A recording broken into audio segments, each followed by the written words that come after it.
My dog wanted to join us today. So everyone say hi to Ro. I don't think I've ever actually said like our actual specific debt payoff plan and like why we got to this point. So I did a debt confessional, but I just kind of want to explain like what our debt plan is and kind of where we're at so far. So to get started, let's just talk about our overall debt at this point. So as it stands right now, I owe a little over $46,000 in student loan debt, and those are anywhere between 3% interest and 6.6% interest.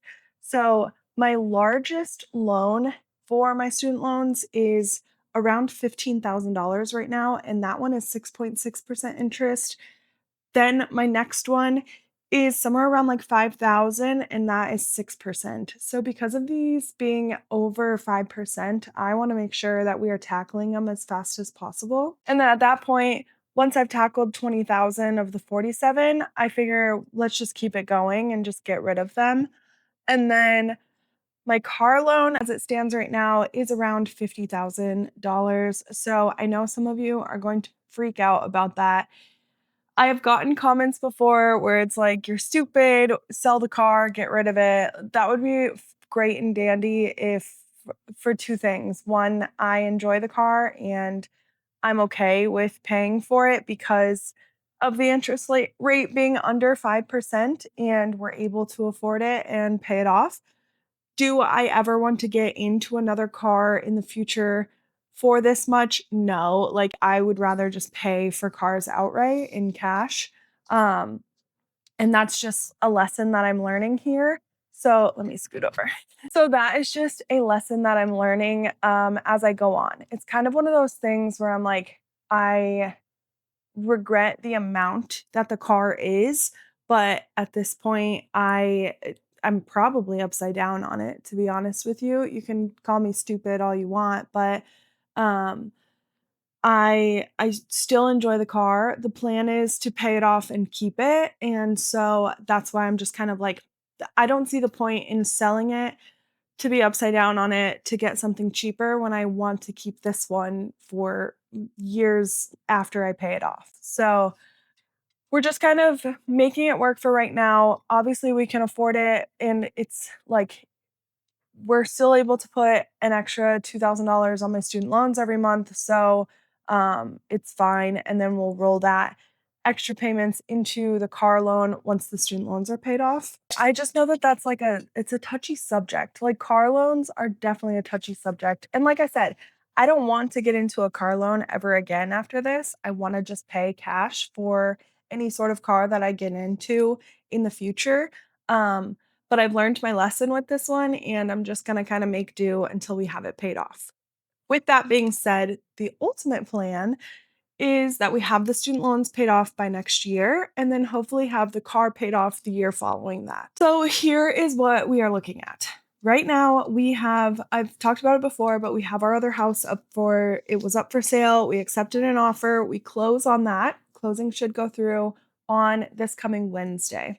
So once closing goes through, I'm just gonna say we're gonna make between $60 to $70,000 from the sale of that house. So somewhere in between there, just depending on like taxes, lawyer fees, all of that, whatever. We are immediately taking that money and we are putting it into a brokerage account. We've already opened our Fidelity account for that, and we're just gonna put it in there and let it grow. We've already talked to a tax professional about that, and so we already know what we're going to be responsible for taxes for that amount because of capital gains. So we both lived in it together until we found this house, kept that other house because we thought we were going to put it up for Airbnb.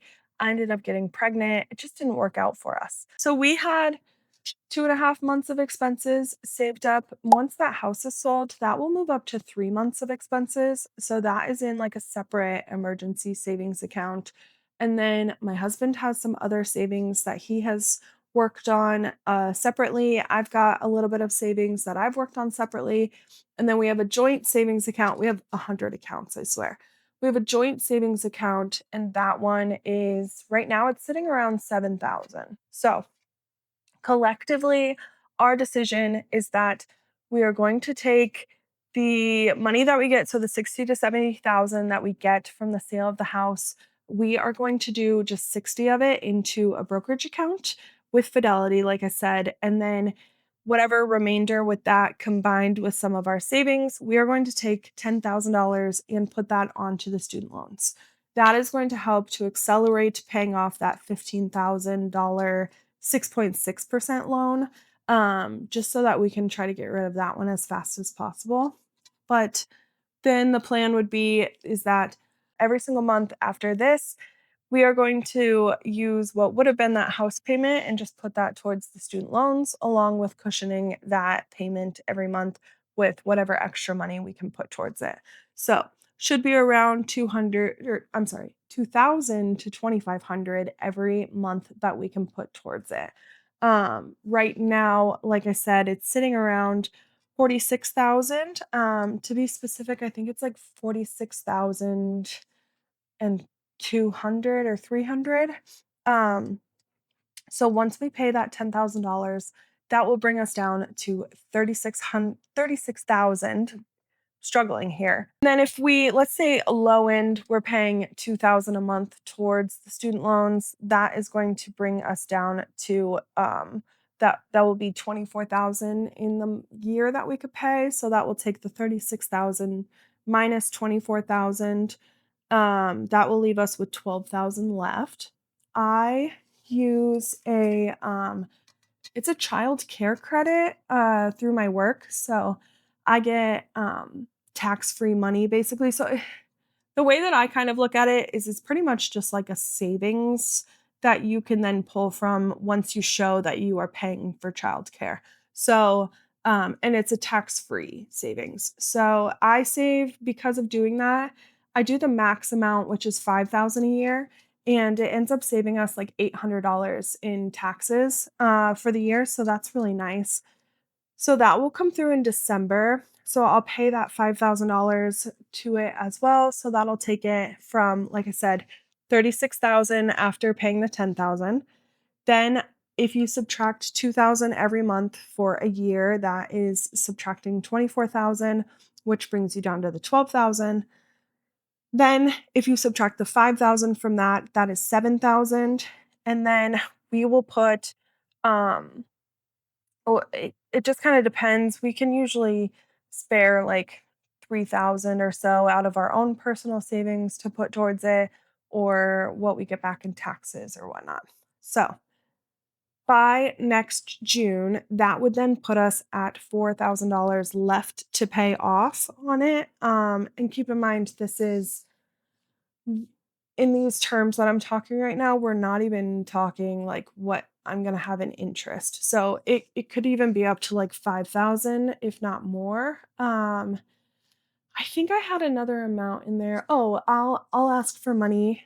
So my dad is so sweet, and he will give me $1,000 around Christmas time that I can put on my student loans. So I do get $1,000 from my dad. So shout out to him.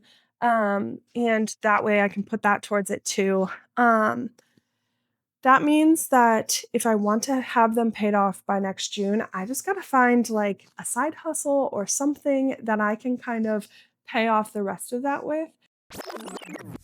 Editing this video, and I'm coming on really quickly to say that I definitely meant to say that if it all came down to it, like we definitely would have the savings to pay off the $3,000 that I'm talking about in this moment. But my goal is that we don't touch our savings. So if we could build our savings and just kind of leave it and pay off these student loans with whatever I can make, that is my ideal. So I'm not saying that we don't have 3,300 that we could put towards it, because we definitely do. I'm more so just trying to challenge myself to try to pay off my student loans by using things other than savings. So that is, I just wanted to make that quick mention. So I am going to look at doing my mom is actually a really great this might be a good video, but my mom is actually a really great like boss woman, I guess you could say. She has figured out how to sell on Etsy, and she makes a lot of money doing it. So She's really crafty, so she actually has, like, physical items that she sells, whereas for me, it's I could do more, like, digital, like, prints or something. I know it's a really, like, flooded market though, but I might try to sell some stuff, maybe do, like, a printing shop or, like, a printables or something on Etsy. I should say I do have, like, printables on Etsy for kids, and that I just don't put a lot of time and effort into my shop, so I think I'm gonna try to add some time and effort into that one, and then maybe do a shop for, like, budgeting or something, and I'll kinda test those out. I have some things that I can sell around the house here, so, I'll probably sell some stuff off. I actually even was this is gonna sound so funny, but I was even looking up because I'm a mom, obviously, so I like to spend my time with my son. I don't think that it's worth it for me to get a part-time job when I would rather spend my time with my son. So, trying to like, I also don't have childcare, so I'd have to pay for childcare for me to get a part-time job in the evenings, and I would miss out on time with him, and, like, as a mom, because these are low interest, like, that's just not something I'm willing to sacrifice. Maybe if I was in, like, $20,000 of credit card debt, which was, like, 20% or more interest, then you would see me trying to figure out anything I could do, but with these low interests, I just don't think, like, I don't think it's worth going out and trying to get a second job that is going to affect my time with my son. Um and so, like, even just filming these videos, I struggle with because right now he's napping, but when he's awake, I want to spend all my time with him. Anyways, I digress on that, but my point is that I did look up paper routes, and I used to do a paper route when I was in high school, and I absolutely loved it. Like, I just got to walk and, like, throw the papers, and, um, I looked that up, but there's nothing around here. There's no openings or anything, so I imagine the newspaper market is probably not that great anymore because people just have online, but it's just kind of little things like that that I'm thinking of for maybe some extra cash, something I could just, like, get done in the morning or while he's napping or whatever. So I think a lot of my stuff is just going to be kind of aimed at trying to find things that I can do from home or from my computer. So I don't know, we'll just kind of see. If you guys have ideas for, like, side hustles that I can maybe do, drop them in the comments below, but I'll also do some research myself to keep trying to figure out what to do, and then I'll just kind of film myself and my journey on how those side hustles are going. So, the goal is that I could make an extra $5,000 in the year that I could put towards the student loans so that I could actually make that 1-year mark, goal happen. So, beyond that, I have a very high car payment every month. If you haven't already seen my previous videos, again, you're going to be like, "You're stupid," which whatever if you feel that way. But my car payment is $1,150. It is our only car payment. We don't have 2 car payments or anything like that, but 950 of that goes to the principal every month, so I pay $200 in interest. Right now, at least, like, that is continuously changing, obviously. So, because it gets less that I pay in interest every time. So $950 times 12 is 11,400. So, owing 51,000 or 50,000, I'll have to look it up. 11,000. So that will mean I'll owe somewhere around like 39,000 in car loan by next year. So once I've got my student loans paid off, my car will be down to 39,000. And then because 950 of it already goes to the principal, I imagine in a year it will be a full 1,000 going towards it because my interest rate being low. But so let's just say if even if I guess I could throw the 2,000 that I'm putting on the student loans towards the car, that would help that to, be paid off in a year.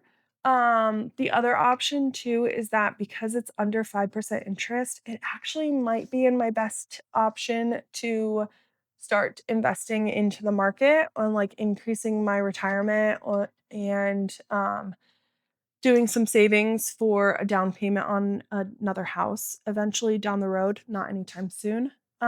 Because that that is something to keep in mind is that like if you have debt, especially low interest debt, sometimes I know, like, the Dave Ramsey lovers will probably come for me on this one, but sometimes it is in your best interest to not pay them off too aggressively to where you're not putting anything in retirement or anything in, like, a brokerage account or something like that, because you are going to likely make more on the interest that of that money that sits in your accounts than you are going to pay out for that low interest debt. So that's just something my husband and I are weighing, and I do appreciate like anyone's concerns and opinions, but also at the end of the day, like it is what me and my husband decide to do that is going to impact us into like ourselves. So we just have to look out for any sort of decisions that we make financially. Paying the student loans off in a year, trying to figure out how I can make some extra money as much as possible. Um, and then we'll tackle the car while simultaneously increasing our retirements and starting to save for a down payment on a house. Now, the long term goal is that we will probably stay in this house for, I would say, like 6 years or so, 5 or 6 years. That way we can get the debts paid off and also save up for a 20% down payment on a house, as well as building a cushion or a nest egg so that we can eventually pay for another car down the road, like I said, in cash. So ideally, I would love to be able to put a 20% down payment on a house without even touching the 60,000 that we're gonna put into a brokerage account for from the sale of this other house. So, like, I wanna put that in a brokerage account, and I just kinda wanna let it be. Like, I don't wanna mess with it, and then I'd like to just save 20% down payment on a house with our income, as well as saving up to be able to buy another car in cash whenever we need it. I'm gonna drive my car probably till the wheels fall off at this point. I don't know, we'll see. But, that way I can have money to start cash flowing the purchase of like, using cash to purchase cars in the future. Right now, the house that we're in is fine. We got it before we had our son, and if you've ever moved into a house, if you have children, if you ever moved into a house before you had kids, uh, when you first moved into it, you were probably like, "This house is great. There's so much room. We have like, it's so nice. There's so much, like, storage space." And then you have a kid and you're like, there's stuff everywhere. And it's just a little cramped. Like, anytime we try to have family over, our family calls our home claustrophobic. But it's like it right now, our we pay $1,000 a month in a mortgage, and our interest rate is, like, lower 2%. So, you probably won't see us moving out of this house anytime soon. That, like I said, 5 years, 5, 6 years or so.